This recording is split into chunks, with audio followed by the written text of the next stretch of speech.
Hi, I'm Nico and welcome to my channel. For today's video, I'll be sharing with you how I made my own ZAKU spikes. I'm well aware that I could just buy some of these aftermarket products online, but I figured it would be fun to make my own. Besides, I have the tools and machinery for it, so why not? My grandpa taught me how to use this lathe machine to make the metal spikes. It's actually not as scary as it looks on videos online.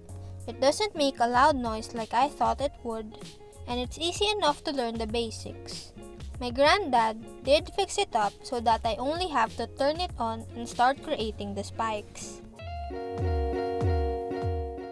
I don't actually have any ZAKU or Zeon kits to put these spikes on, but I wanted to try it out even if I have no use for it at the moment.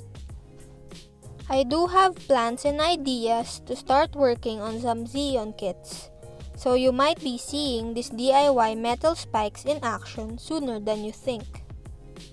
I do want to take this time to say thank you for all the kind comments and support you've given my last custom build. It's only been about 5 days, but it's almost at 500 views. And for those of you who haven't watched it yet, I leave the link down below. Also, if you want to know about what project I'm working on next, watch till the end of the video to get a hint, and leave a comment below on what you think I'm gonna do with it.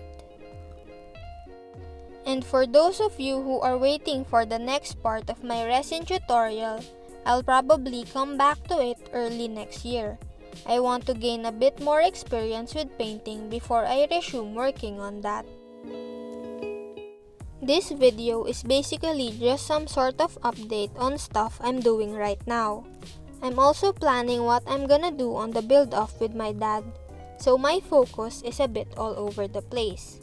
Hence why I can't really start any new major projects right now. That's it for today's video, just a short one since I'm still planning the next couple of videos. Thanks for watching. Please like, comment, and subscribe and watch my other videos.